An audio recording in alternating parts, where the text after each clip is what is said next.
नमस्कार, स्वागत है आपका इस बुलेटिन में। मैं हूं आपके साथ अवंतिका श्रीवास्तव। सबसे पहले जिक्र करेंगे छत्तीसगढ़ का। आरक्षण पर बवाल एक बार फिर से छिड़ गया है। राज्यपाल के बयान पर मुख्यमंत्री भूपेश बघेल का भी पलटवार। मार्च तक क्यों इंतजार करना पड़ेगा? मार्च में कौन सा मुहूर्त निकलने वाला है? सीएम की तरफ से सवाल पूछा गया है। संविधान में मिले अधिकारों का दुरुपयोग हो रहा है। प्रदेश के युवाओं के साथ ये बड़ा अन्याय है। क्यों इंतजार करना चाहिए? कौन सा मुहूर्त देख रही हैं? यहाँ सब परीक्षाएं हो रहा है, बच्चों के एडमिशन लेना है, व्यापम की परीक्षाएं होने हैं, पुलिस में भर्ती होना है, शिक्षकों की भर्ती होना है, हेल्थ में भर्ती होना है। सारी भर्तियां रुकी हुई है और रोके बैठे हैं। ये संविधान में प्राप्त अधिकारों का दुरुपयोग है। मार्च में ऐसा कौन सा मुहूर्त निकलने वाला है जिसमें वो करेंगे? वो तो दिसंबर में पास हुआ है और अब तक के रोके हुए बैठे हैं। और भारतीय जनता पार्टी चुप है। किसके इशारे पे? भारतीय जनता पार्टी के इशारे पे इसको रोका जा रहा है। ये प्रदेश के युवाओं के साथ अन्याय है। तो आप सुन रहे थे सीएम भूपेश बघेल को सीधे तौर पर निशाना साधा है राज्यपाल की ओर। जब राज्यपाल ने कहा है कि मार्च तक का इंतजार आपको करना पड़ेगा हस्ताक्षर को लेकर, तो उसको लेकर अब सीएम भूपेश बघेल ने भी बयान दिया। उन्होंने कहा है कि क्या राज्यपाल किसी विशेष मुहूर्त का इंतजार कर रही हैं जो मार्च में इस पर बातचीत हो पाएगी। और चलिए अब सीधे आपको सुना देते हैं सीएम शिवराज सिंह चौहान क्या कुछ कह रहे हैं। मेडल से सम्मानित किया है दुश्मनों के दांत खट्टे करने वाले major general Shri TPS Rawat ji, Vidya Bharati Madhya Bharat प्रांत के नगरीय इकाई सरस्वती विद्या प्रतिष्ठान के अध्यक्ष, पूर्व प्रशासनिक अधिकारी आदरणीय बनवारी लाल सक्सेना जी, सभी आदरणीय अधिकारीगण, वरिष्ठ नागरिकगण, आचार्यगण और प्रिय भैया और बहनों, मेरे लिए भांजे और भांजियों, आप सबको प्रणाम। अभी सुघोष दर्शन का कार्यक्रम, मैं विद्या भारती को और संबंधित विद्यालयों को हृदय से बधाई देता हूं, अभिनंदन करता हूं। एक तरफ सुघोष जहां कर्ण प्रिय था, देशभक्ति के भाव भर रहा था, मन को आनंदित और प्रसन्न भी कर रहा था। लेकिन केवल सुघोष नहीं था, यह सुदर्शन भी था।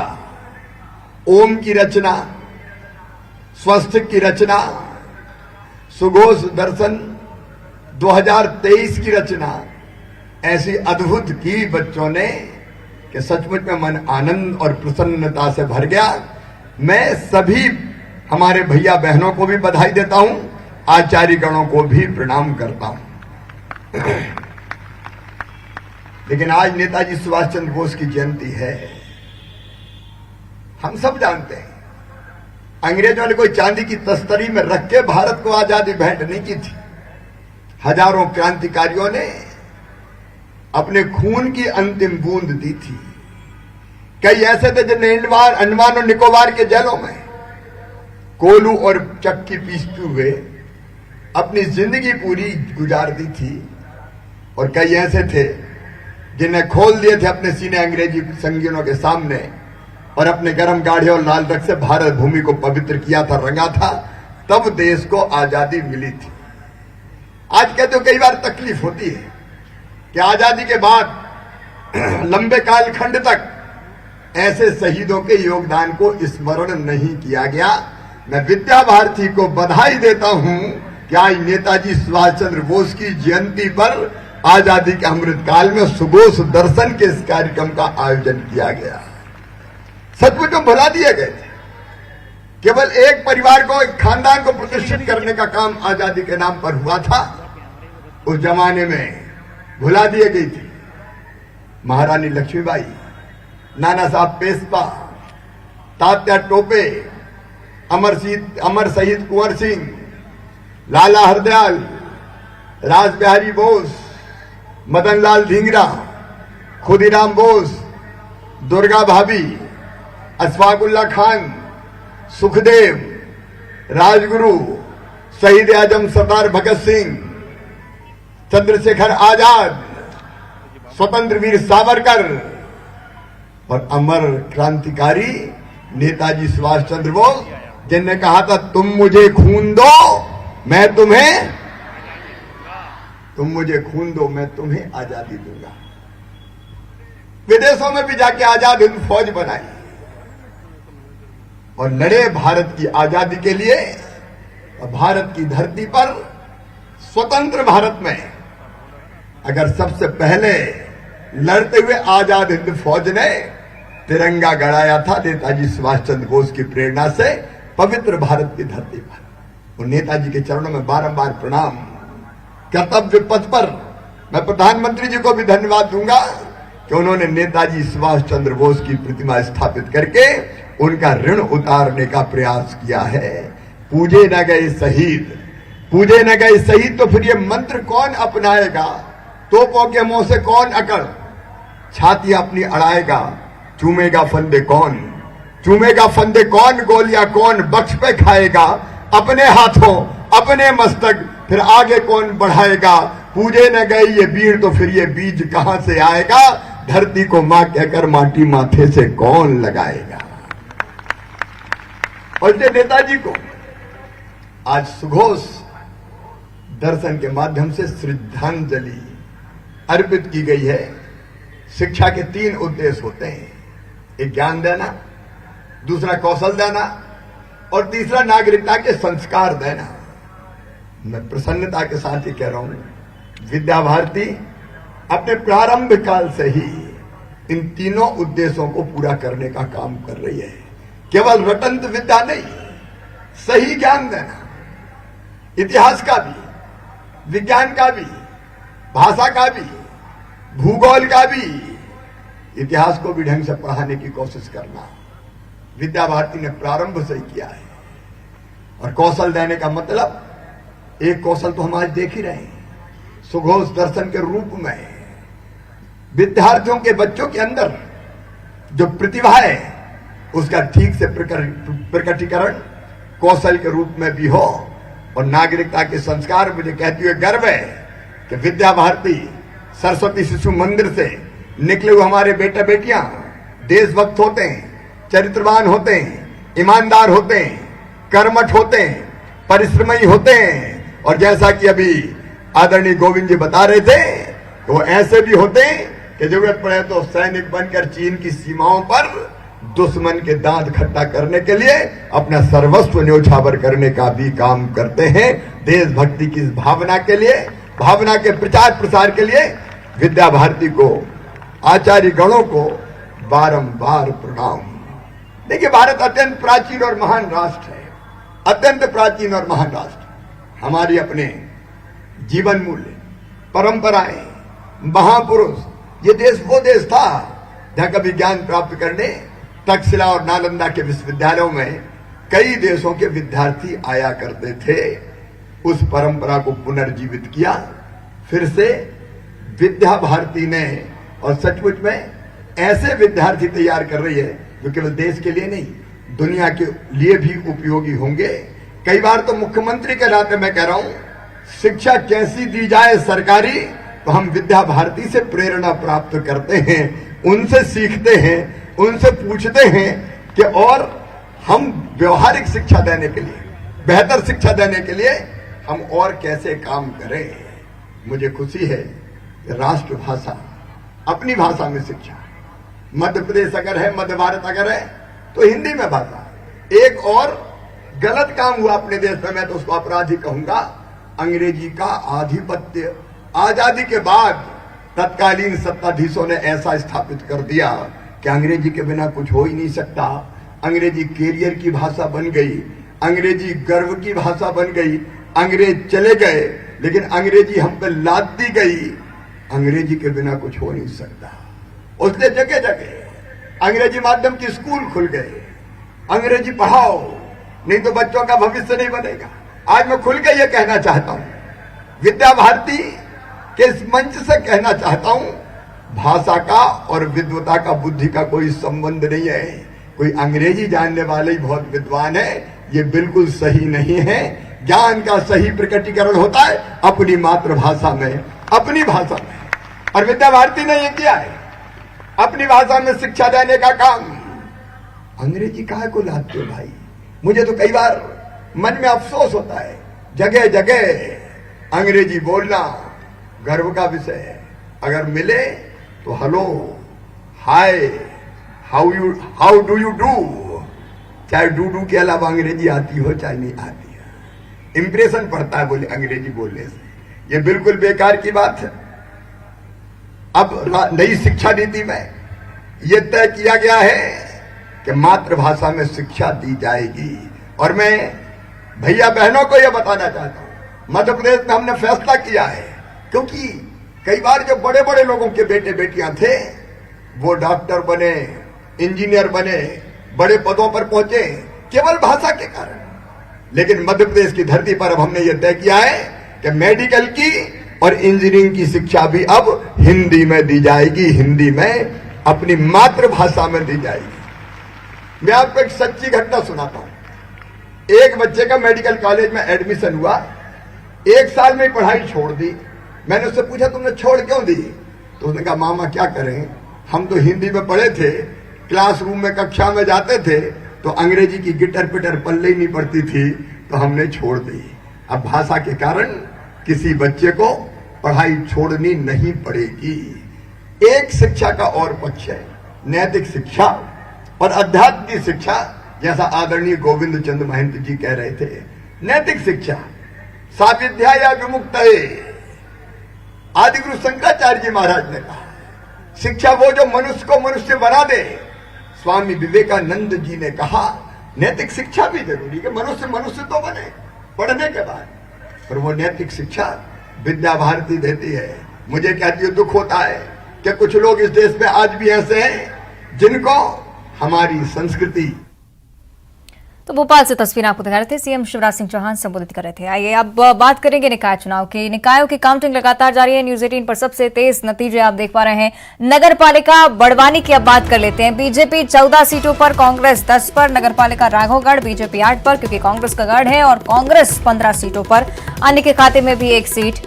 नगर परिषद राजपुर, जहां पर बीजेपी 11 सीटों पर, कांग्रेस 4 पर। नगर परिषद खेतिया बीजेपी 10 पर, कांग्रेस 4 सीटों पर, अन्य के खाते में 1 सीट। नगर परिषद पलसूद बीजेपी 4 पर, कांग्रेस 7 पर, अन्य की सीट 4 है। नगर परिषद अंजड़ में भी कुछ इस तरह की स्थिति, बीजेपी 11 पर, कांग्रेस 2 पर सिमटी हुई, अन्य पर 2 सीटें। नगर परिषद पांसेमल, जहां पर बीजेपी 10 सीटों पर काबिज, कांग्रेस 3 पर, अन्य 2।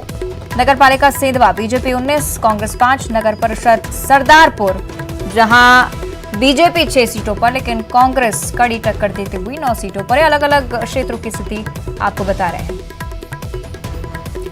सीधे रुक करेंगे बड़वानी का, हमारे सहयोगी पंकज हमारे साथ लाइव जुड़ रहे हैं, उनका हम रुख कर लेते हैं। बड़वानी की क्या कुछ स्थिति पंकज, अभी तक क्या कुछ अपडेट?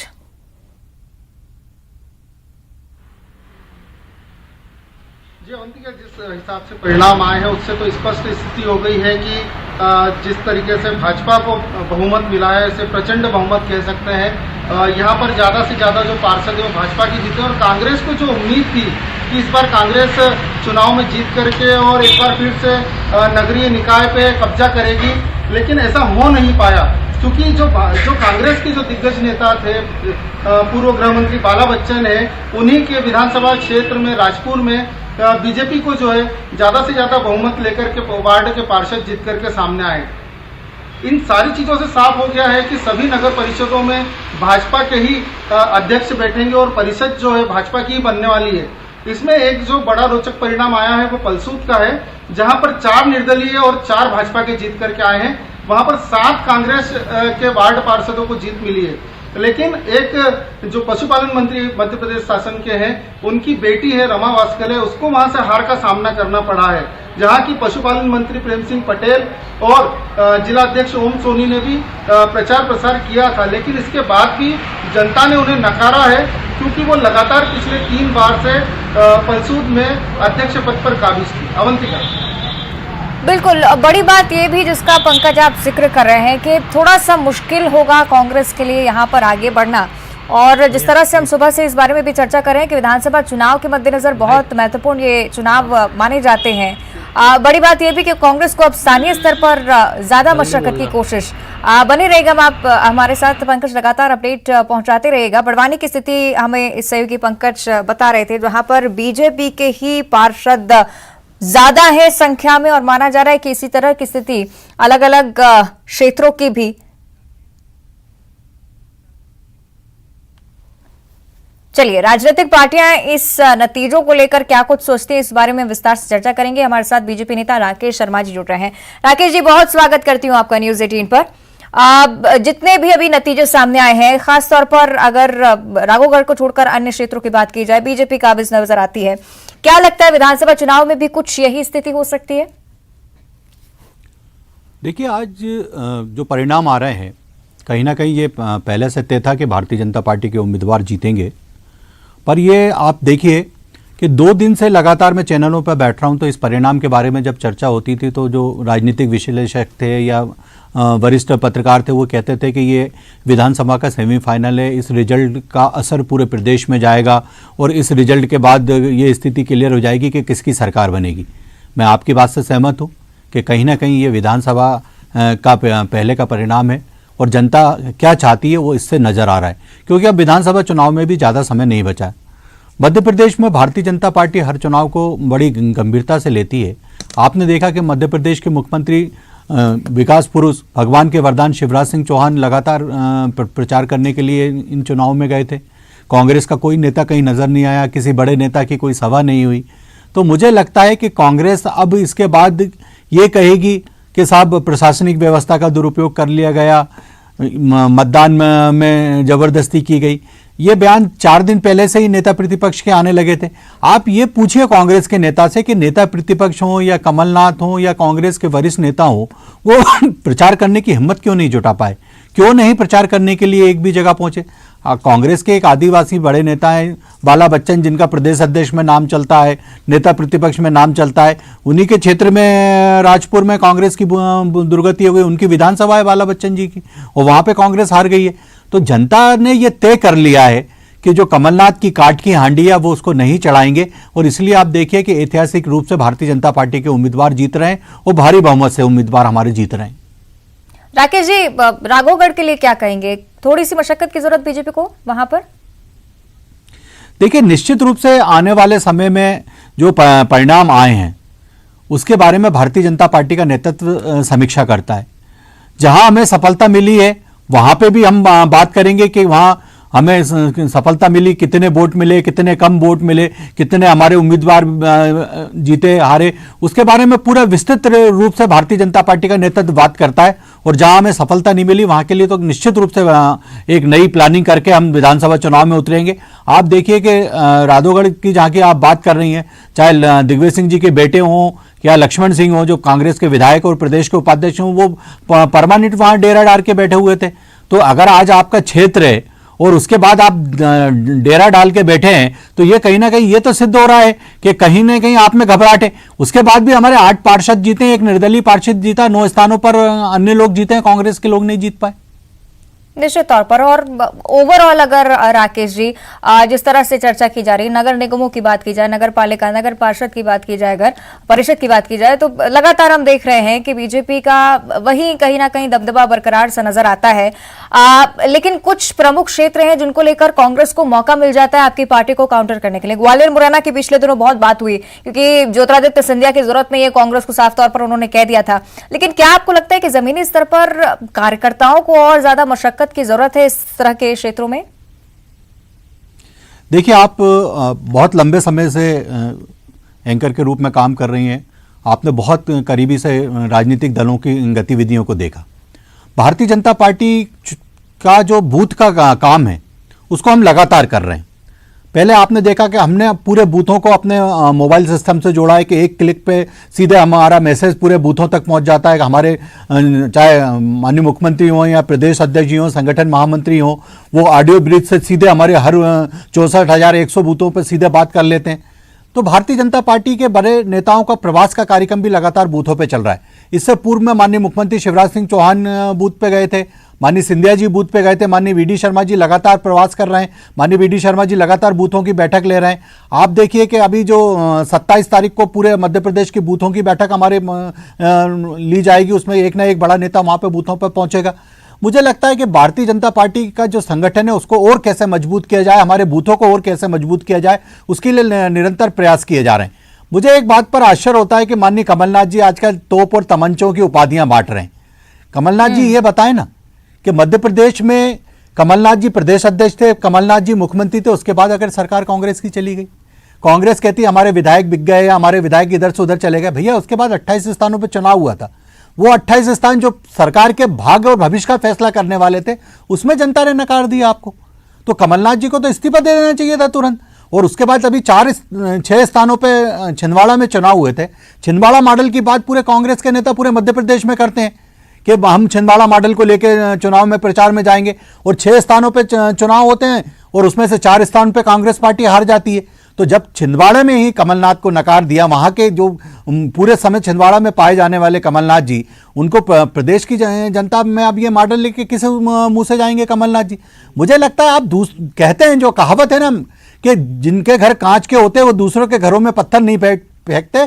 कमलनाथ जी को यह बताना चाहिए कि छिंदवाड़ा में 6 में से 4 स्थान पे कांग्रेस क्यों हार गई, मध्य प्रदेश में कांग्रेस की सरकार क्यों चली गई? आप मुख्यमंत्री, आप प्रदेश अध्यक्ष, आप नेता प्रतिपक्ष, सब कुछ तो कमलनाथ है। उसके बाद भी अगर राकेश जी कांग्रेस माफ हार गई, कीजिएगा, आपको रोक रही हूँ, हमारे संवाददाता का हम रुक करेंगे। पंकज हमारे साथ बड़वानी से जुड़े हुए हैं। पंकज, क्या कुछ अपडेट? शायद सांसद आपके साथ मौजूद है, क्या कुछ कह रहे हैं वो इस जीत को लेकर? बस हमारे साथ लोकसभा सांसद हैं पटेल साहब, उन्हीं से बात करेंगे कि वो इस जीत को किस तरीके से ले रहे हैं और इन परिणामों को किस तरीके से देख रहे हैं। किस तरीके से ले रहे हैं और इन परिणामों को किस तरीके से देख रहे हैं। सांसद जी, काफी मेहनत करी है फील्ड पे और एक बार फिर से जनता ने आपको आशीर्वाद दिया, क्या मानेंगे? निश्चित तौर पर जनता और जनता का विश्वास भारतीय जनता पार्टी के साथ है और यह जीत भारतीय जनता पार्टी का शीर्ष नेतृत्व देश के प्रधानमंत्री आदरणीय नरेंद्र मोदी को जाता है। मध्य प्रदेश के जननायक आदरणीय शिवराज जी के नेतृत्व में प्रदेश जिस विकास की गति से बढ़ रहा है उस विकास की गति के आधार पर जाता है और मध्य प्रदेश का संगठन जिसके नेतृत्व करता आदरणीय विष्णुदत्त शर्मा जी हैं। भारतीय जनता पार्टी का एक एक कार्यकर्ता इस स्थानीय चुनाव में लगा और निश्चित तौर पर यह जीत भारतीय जनता पार्टी के कार्यकर्ताओं की जीत है, मध्य प्रदेश की सरकार के विकास की जीत है और इसलिए परिणाम भारतीय जनता पार्टी के पक्ष में आए हैं। 7 में से 6 नगर परिषदों में भारतीय जनता पार्टी का विजय श्री हुआ है। कुछ बलसूद की सीटों पर हम देखा जाए तो कुछ अंशित सीटें हमको कम मिली है, फिर भी वहां पर भारतीय जनता पार्टी के कार्यकर्ताओं ने मेहनत करी और ये पूरी जीत मध्य प्रदेश के संगठन को, नेतृत्वकर्ता को, शिवराज जी को और भारतीय जनता पार्टी के कार्यकर्ताओं को। आप जिस वार्ड में रहते हैं वहां से भी जो प्रत्याशी खड़ा होता है उसको हार का सामना करना पड़ा है, ऐसे क्या कारण थे कि वहां पर भाजपा को हार मिली है? निश्चित तौर पर पिछली लंबे समय तक इस नगर में कांग्रेस की परिषद रही है। जब से देश आजाद हुआ तब से मात्र एक बार भारतीय जनता पार्टी की नगर परिषद बनी है, इसलिए लंबे समय तक भारतीय जनता पार्टी के पार्षद थे। नगर परिषद कांग्रेस की थी, कहीं कहीं विकास की राह पर कांग्रेस के लोगों ने मतभेद किए, मतभेदतापूर्ण हम इस वार्ड में विकास नहीं कर पाए, इस कारण से लोगों में असंतोष था और उनको लगा कि नगर तो ऐसे भी कांग्रेस का गढ़ माना जाता है, इसलिए उन्होंने सोचा कि इस बार कहीं कहीं इस परिवर्तन करेंगे तो विकास होगा। परंतु जीत भी उनकी आंशिक हुई है कांग्रेस के प्रत्याशी की। भारतीय जनता पार्टी के मतदाता आज भी प्रतिबद्ध है और ये जीत चलिए पंकज, यानी कि बीजेपी के सांसद साफ तौर पर इस बारे में डिक्लेयर कर रहे हैं कि काफी मतभेद हुआ, लेकिन इसके बावजूद चलिए बीजेपी ने जीत हासिल तो करी। बने रहेगा हमारे साथ। कांग्रेस की तरफ से अजीत भदौरिया जी भी जुड़ गए हैं। अजीत जी, बहुत स्वागत करती हूँ आपका न्यूज 18 पर और प्रतिक्रिया चाहूंगी इन तमाम नतीजों को लेकर आपकी। देखेंगे कि जो परिणाम आ रहे हैं उसमें महत्वपूर्ण नगर परिषदों पे कांग्रेस पार्टी के पक्ष में जा रहा है। चाहे आप राघवगढ़ देख लेंगे, पीतमपुर को देख लेंगे और दूसरे नगर परिषद, धार में 2-2 का रेशो हुआ है, धार में भी लगातार कांग्रेस पार्टी के पक्ष में आ रहा है। तो ये भारतीय जनता पार्टी के कुशासन को दर्शाते हैं ये परिणाम। भारतीय जनता पार्टी को स्वीकार करना पड़ेगा कि 2018 में आदरणीय कमलनाथ जी के हाथ में मध्य प्रदेश के जनमानस ने, मतदाता ने विकास की डोर थमाई थी, परंतु उस विकास की डोर को नोटों के सहारे भारतीय जनता पार्टी ने जिस तरीके से तोड़ा है, मध्य प्रदेश का आम जनमानस, चाहे अभी हाल ही में हुए आप महापौरों के चुनाव में देखिए, भारतीय जनता पार्टी को आईना दिखाया। अभी आप इसमें देखते चले जाइए, आप देखेंगे भारतीय जनता पार्टी के मंत्री, मुख्यमंत्रियों कि भाषा का स्तर कितना गिरता चला जा रहा है। आपके पंचायत ग्रामीण विकास मंत्री कह रहे हैं, साफ तौर पे धमका रहे हैं रावगढ़ की नगर पालिका परिषद में खड़े होकर कि 2023 में बुलडोजर कांग्रेस के कार्यकर्ताओं के ऊपर चलेगा, भारतीय जनता पार्टी की सदस्यता ग्रहण कर लो। शिवराज सिंह जी ने तो भाषा का स्तर ही पूरी तरीके से गिरा दिया। तो लोकतंत्र की जिस तरीके से भारतीय जनता पार्टी हत्या करती चली जा रही है, यह निश्चित रूप से है कि मध्य प्रदेश का जनमानस समझ गया है और 2023 में आने वाले समय में पुनः आदरणीय कमलनाथ जी के हाथ में मध्य प्रदेश की विकास की डोर थमाने के लिए मध्य प्रदेश का जनमानस तैयार बैठा हुआ है। अजीत जी, 6 नगर पालिका, 13 नगर परिषद, आपने पीथमपुर का जिक्र किया, राघवगढ़ का जिक्र किया, बड़वानी का जिक्र आपने नहीं किया, अन्य नगर परिषदों का आपने जिक्र नहीं किया क्योंकि बीजेपी की साफ तौर पर बहुमत वहां पर देखने को मिल रही है। हालांकि अब देखिए जनता के हाथ में आगे क्या कुछ होता है, आपने तमाम आरोप भी गिनाए, लेकिन फिलहाल शुक्रिया आप दोनों का ये हमारे साथ इस चर्चा में जुड़ने के लिए और लगातार आपको अपडेट्स हम देते रहेंगे। आंकड़ों को लेकर भी न्यूज़ 18 सीधे अपडेट आप तक पहुंचाएगा। बने रहिए न्यूज़ 18 के साथ।